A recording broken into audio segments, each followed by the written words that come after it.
Hello students, class 10 mathematics chapter surface areas and volumes कर रहे हैं, राइट। आज करते हैं कुछ और क्वेश्चंस। एनसीईआरटी बुक निकाल लीजिए, मैं भी एनसीईआरटी बुक की तरफ आता हूँ। एनसीईआरटी बुक में आज करेंगे एग्जाम्पल नंबर 5। पढ़ता हूँ मैं यहाँ पर, I read the example.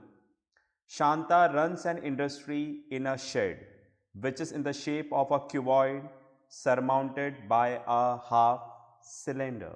See figure। ठीक है, बुक में फिगर देख पा रहे होंगे आप। मैंने कंप्लीट फिगर यहाँ पर नहीं बनाया है। तो Shanta is running an industry, ठीक है, उसका जो वर्कशॉप है वो एक शेड में है। कैसा है, नीचे से तो क्यूबॉइडियल है और ऊपर से जो शेड बना रखा है, ठीक है, कवर करने के लिए, ठीक है, वो कैसा है, हाफ सिलेंडर की फॉर्म में है। ओके, बोर्ड पे आते हैं। देखो, ये तो नीचे वाला पोर्शन है जो क्यूबॉइडियल फॉर्म में है और इसके ऊपर कवर करने के लिए, ठीक है, राइट, ये सिलेंडर होता है। अगर हम इसको हाफ कर दें सेंटर में से तो कुछ इस तरीके से आ जाएगा, ठीक है।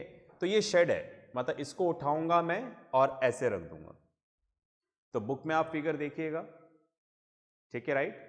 तो आपको बिल्कुल ऐसे ही दिखेगा। नीचे वाला पोर्शन तो ये है और ये वाला पोर्शन इसके ऊपर आ जाएगा। इसके ऊपर आ जाएगा मतलब, ठीक है, ये वाली जो लाइन है, ठीक है, ये वाली लाइन इसके ऊपर आ जाएगी, ठीक है, ये वाली लाइन इसके ऊपर आ जाएगी, ठीक है, फिर ये इधर आ जाएगा, फाइन, और ये वाला पोर्शन इधर आ जाएगा इस तरीके से, ठीक है। तो मैं इसको उठाऊंगा और इसके ऊपर इस तरीके से रख दूंगा, तो ये पूरा एक कंप्लीट उसका यूनिट तैयार हो जाएगा। ओके, दोबारा पढ़ता हूं मैं। Shanta runs an industry in a shed which is the shape of a cuboid surmounted by a half cylinder. If the base of the shed, the base क्या है, cuboidal base की बात कर रहे हैं। If the base of the shed is of the dimension 7 meter into 15 meter and the height is 8 meter, ठीक है, right. तो ये जो शेड है, फाइन, तो ये तो 7 मीटर है ब्रेथ और लेंथ यहां पर कितनी है, 15 मीटर, और ये हाइट कितनी है यहां पर, 8 मीटर्स, ठीक है, राइट। 15, 7 and 8 metres. तो देखो, ये 15 है तो ये भी 15 होगी, पास में आ रही है, ठीक है, फाइन। जो नीचे के यहां पर डायमेंशन है वही ऊपर भी आएंगे। ओके, तब आप देखिएगा, ये जो हाफ सिलेंडर है इसको उठा के मैं इसके ऊपर रखूंगा और इस तरह से कि एग्जैक्टली मैचअप करेगा। कैसे मैचअप करेगा, ये वाली जो लाइन है वो इधर आएगी, इसके ऊपर आ जाएगी। तो इसकी लेंथ कितनी है, 15, बास में आ गई।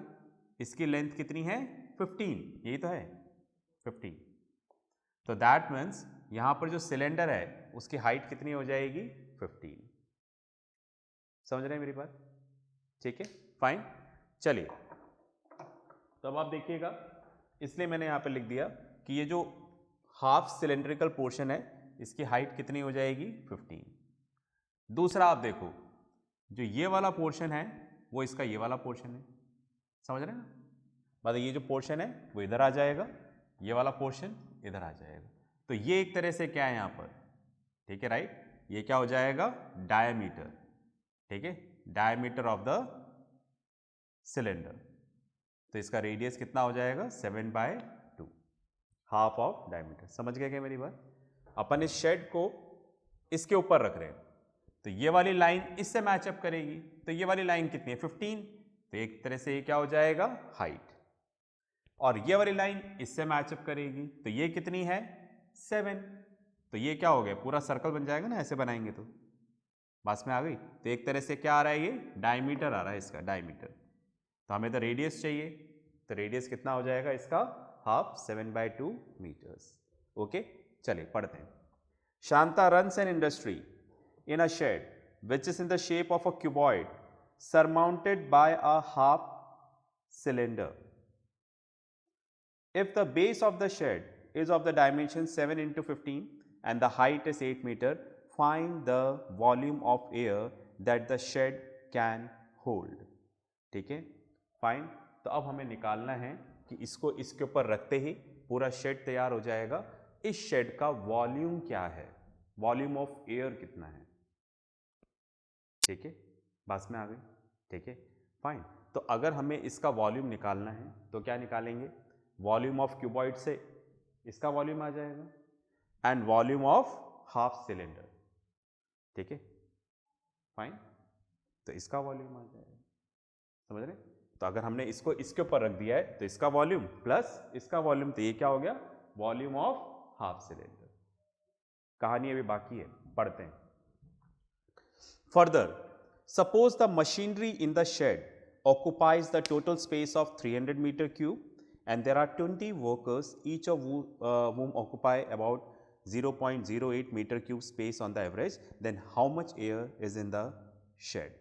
ठीक है, how much air is in the shed? ठीक है, तो आपको ये निकालना है कि अगर उसमें मशीन है, 20 वर्कर भी हैं, तो फिर सब ऑक्यूपाई कर रहे हैं स्पेस, तो फिर वॉल्यूम ऑफ एयर क्या होगा। ठीक है, चलिए। तो एनीवे हमें वॉल्यूम ऑफ एयर निकालना है, तो वॉल्यूम ऑफ क्यूबॉइड। ठीक है, वॉल्यूम ऑफ क्यूबॉइड, इसको V1 मान लिया मैंने। तो क्यूबॉइड का वॉल्यूम निकालने का फॉर्मूला क्या होता है, L into B into H. Right, fine. तो लेंथ कितना दे रखा है हमें, 15। ब्रेथ कितना दे रखा है, देखो 7, हाइट 8। फाइन, सब मीटर में है, तो यूनिट आ गया मीटर क्यूब। 3 मल्टीप्लाई हो रहा है ना, metre into metre into metre, metre cube. आगे चलते हैं, फिर बोल रहे हैं वॉल्यूम ऑफ सिलेंड्रिकल पोर्शन। ठीक है, राइट, फाइन, ओके। तो वॉल्यूम ऑफ सिलेंड्रिकल पोर्शन निकालना है इसका। ओके, तो इसको क्या लिख दिया हमने, V2। अब आप देखो जो वॉल्यूम ऑफ सिलेंडर होता है वो क्या होता है, पाई आर स्क्वायर एच। पर हमें ये नहीं, इसका हाफ चाहिए, तो इधर हाफ लगा दूं, ये तो वॉल्यूम ऑफ सिलेंडर है। ठीक है, राइट,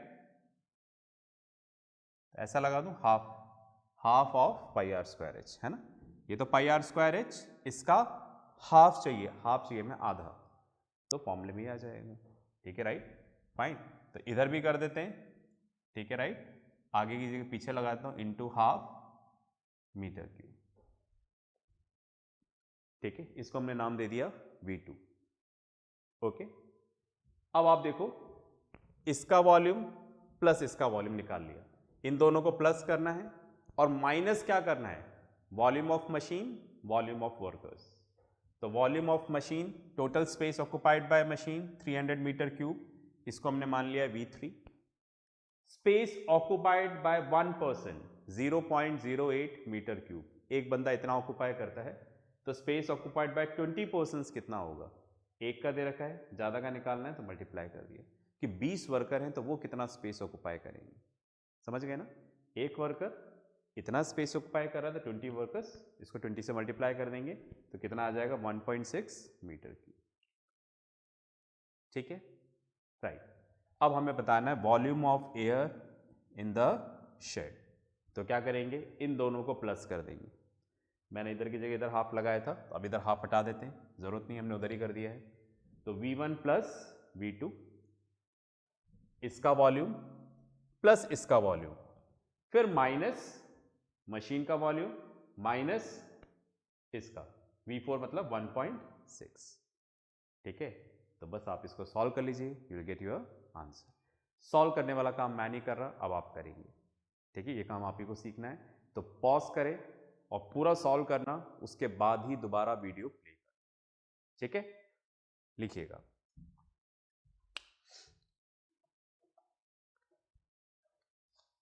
चलिए, आई होप आपने लिख लिया होगा। अब नेक्स्ट करते हैं इसमें, ये हमने एग्जाम्पल 5 किया, एग्जाम्पल 6। ठीक है, तो एग्जाम्पल 6 आप लोग पढ़ लें, जब तक मैं इसको रब कर देता हूं। ठीक है,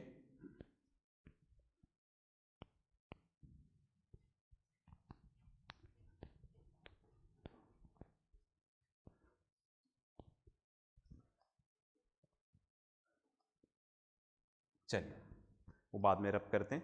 एग्जाम्पल 6 देखिएगा। A juice seller was serving his customer using glasses as shown in figure, right. तो जूस सेलर है, ठीक है, राइट। हम लोग जूस पीते हैं, sugar cane juice, fruit juice, ठीक है, राइट, फाइन। तो जो जूस सेलर है उसके ग्लास के बारे में बात कर रहे हैं। अब उसके ग्लास के बारे में बात करने लायक क्या है, राइट। ग्लास तो ग्लास होता है नहीं, ठीक है, राइट, फाइन। कुछ यहां पर अलग तरह के ग्लास के बारे में डिस्कस कर रहे हैं, ठीक है। तो ग्लास मतलब सिलेंड्रिकल शेप, ठीक है, राइट। तो हमने ग्लास बोलते ही हमने इमेजिन कर दिया ये रहा ग्लास, ठीक है, फाइन। भी ग्लास ऐसा बना हुआ है, ठीक है, राइट। ये सिलेंड्रिकल शेप है, इसमें जूस डाल के दे देगा वो, बात में आ रही है। पर ग्लास में कुछ खासियत है। क्या खासियत है देखिएगा। A juice seller was serving his customer using glass as shown in figure, ठीक है। फिगर में दे रखा है ग्लास। तो फिगर वाली ग्लास में क्या खासियत है आप देखो, ये तो नॉर्मल ग्लास है, ठीक है, राइट, फाइन। सपोज अगर जूस भरते हैं तो पूरा इसके बॉटम तक पूरा जूस आएगा। बट जो ग्लास जूस सेलर का है, ठीक है, राइट, उस ग्लास में एक खास बात है, उसमें अंदर की तरफ से इस तरह से वो उठा हुआ है, समझ गए मेरी बात, ठीक है, राइट। अंदर की तरफ से रेज्ड है वो, बाहर से तो लेंथ इसी के बराबर है पर इसमें जूस कम आएगा। ये अंदर से ऊपर की तरफ हो रहा है, अंदर से ऊपर की तरफ हो रहा है, मतलब इसमें जो जूस आएगा, राइट, समझ रहे हैं मेरी बात, वो सिर्फ यहीं तक आएगा। इस पे तो पूरा बॉटम तक आ रहा है पर इसमें इतने एरिया में जूस नहीं आएगा। इसलिए कई बार जूस पीते हुए आपको लगता होगा यार ग्लास तो इतना बड़ा है पर जल्दी खत्म हो गया, तो शायद आप अपने स्पीड के ऊपर ध्यान देते हैं, शायद मैंने जल्दी पी लिया होगा। पर कई बार ऐसा नहीं होता, हर जूस सेलर के यहाँ ऐसा ग्लास नहीं होता, बट फाइन वो ऐसा करते हैं। तो उससे क्या होता है, आपको तो लगता है इतना बड़ा ग्लास मिला पर एक्चुअल में उसमें क्वांटिटी क्या होती है, कम होती है। आप देख रहे हैं, तो एक्चुअल ग्लास ये रहा, ठीक है, राइट। बट सिंस वो अंदर से रेज्ड है तो इस वजह से इसका जो जूस का कंटेंट है वो इतना ही रह गया, इतने में ही जूस है। बाकी में तो क्या हो रहा है, वो अंदर से आपको लग रहा है इतना बड़ा ग्लास है पर जूस इतने एरिया में नहीं है, बस इतने ही एरिया में है ग्लास। समझ गए? चलो बात करते हैं। तो our juice seller was serving his customer using glasses as shown in figure. The inner diameter of a cylindrical glass was 5 centimeter, but the bottom of the glass had a hemispherical raised portion which reduced the capacity of the glass. Right? तो क्या बोल रहे हैं, जो ये glass है इसका जो रेडियस है, रेडियस कितना दे रखा है, 5 सेंटीमीटर, ठीक है। और इस ग्लास में, ठीक है, राइट, ये हेमिस्फेरिकल पोर्शन बन गया, जैसे अंदर कर दिया, क्योंकि नीचे वाला तो ये सर्कुलर है, ठीक है, राइट, और ये रेस्ड पोर्शन है, ठीक है, राइट। तो हेमिस्फेरिकल रेस्ड पोर्शन है, मेरी बात में आ गई, ठीक है। तो इसका रेडियस कितना हो गया, ठीक है, हाँ रेडियस दे रखा है, डायमीटर दे रखा है, डायमीटर दे रखा है, ठीक है, फाइन। तो हमें लिखते भी जाते हैं, डायमीटर कितना है, 5 सेंटीमीटर, तो रेडियस आर इक्वल्स टू कितना हो जाएगा, 5/2 सेंटीमीटर, ठीक है। तो सबसे इंपॉर्टेंट देखो क्या होता है, क्वेश्चन को समझना, ठीक है, राइट, फाइन। एक बार समझ में आ जाए तो बस काम खत्म, फिर तो क्या है, वही प्लस माइनस कर लो जो आप जूनियर क्लास से करते हुए आ रहे हो, ठीक है, वही अपने को यहां पर करना है।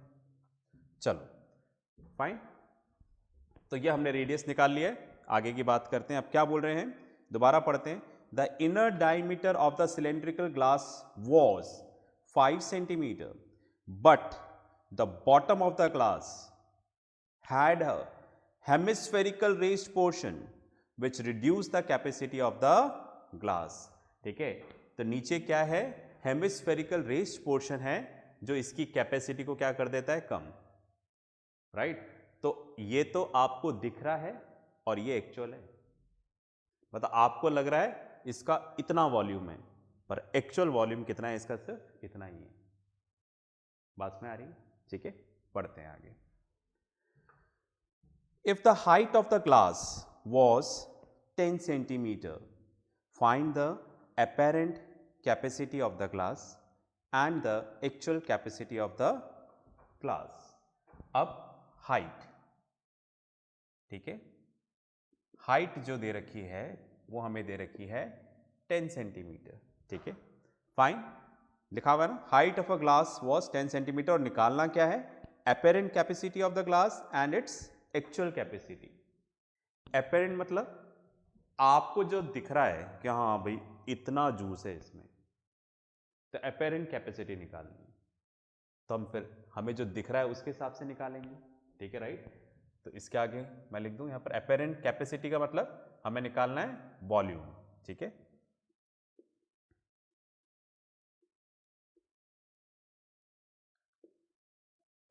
apparent capacity of glass equals to volume of cylinder pi R square H. हमें वॉल्यूम निकालना है इसमें। ठीक है, तो पाई आर स्क्वायर एच आ जाएगा। ठीक है, राइट, आप इधर वैल्यू रख दें। ठीक है, राइट, पाई की वैल्यू कितनी रखनी है अपने को, 3.14। ठीक है, 3.14, 5/2, 5/2 हमारा रेडियस है।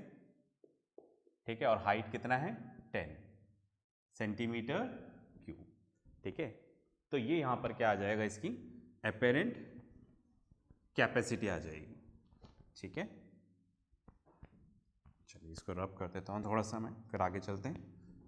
ओके, फाइन, तो इसकी एपेरेंट कैपेसिटी आप कैलकुलेट कर लीजिएगा। तो क्वेश्चन में क्या बोल रहा है कि एपेरेंट कैपेसिटी ऑफ ग्लास क्या होगी, ये वाली होगी।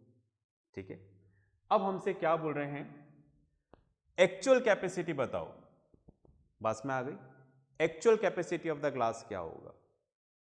तो भाई एक्चुअल कैपेसिटी का मतलब क्या हो गया, ये तो हमें दिख रहा है एपेरेंट, तो सीधा निकाल लिया।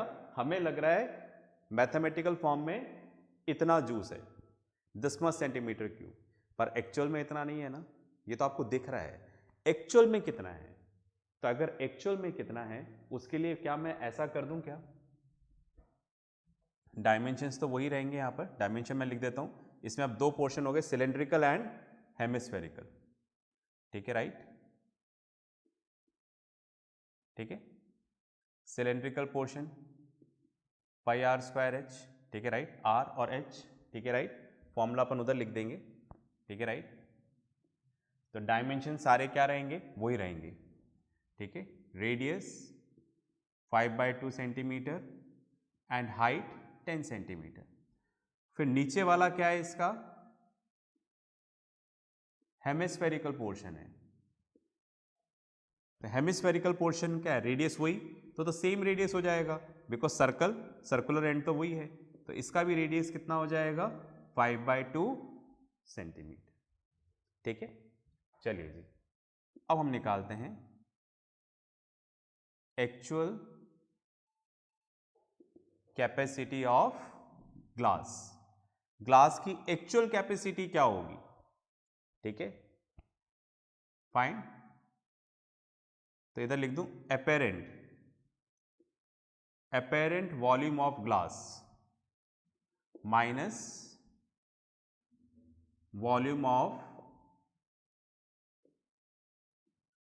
Hemispherical raised portion. समझ गए, एक्चुअल कैपेसिटी ऑफ ग्लास मतलब पूरे ग्लास का वॉल्यूम, पूरे ग्लास का वॉल्यूम हमें इतना लग रहा है, minus volume of this hemisphere. इस हेमिस्फीयर का वॉल्यूम क्या कर दें, माइनस कर ले, तो कितना आ जाएगा एक्चुअल कैपेसिटी, क्योंकि इतने पोर्शन में तो जूस है ही नहीं, तो इतना पोर्शन हमने क्या कर दिया, जब हम पूरा निकाल रहे हैं वॉल्यूम ऑफ ग्लास पूरा आ जाएगा, उसमें से वॉल्यूम ऑफ हम क्या कर रहे हैं, हेमिस्फेरिकल पोर्शन माइनस कर रहे हैं। ठीक है, चलिए तो apparent volume of glass, sorry this one, ये यहाँ से आ जाएगा, इसको नाम दे देते हैं, सपोज मैंने नाम दे दिया V1, तो जो भी कैलकुलेट कर लेंगे इधर लिख देंगे, minus volume of hemispherical portion, ठीक है। तो वॉल्यूम ऑफ हेमिस्फेरिकल पोर्शन कितना हो जाएगा, 2/3 पाई आर स्क्वायर, ठीक है, फाइन। तो इधर वैल्यू रख दें आर की, ठीक है, इसको सॉल्व कर लें, माइनस कर लें, यू विल गेट, ठीक है, actual capacity of the glass, ठीक है। चलिए इसको करें आप,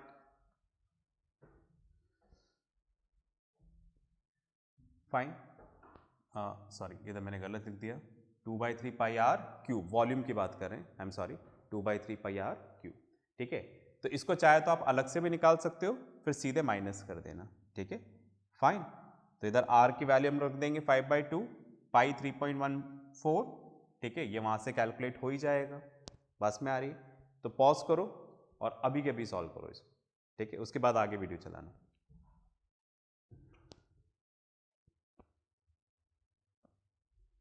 चलिए भाई, आपने सॉल्व कर लिया होगा आई होप, ठीक है, राइट। तो इसके साथ जो असाइनमेंट आएगा वो ज़रूर करिएगा।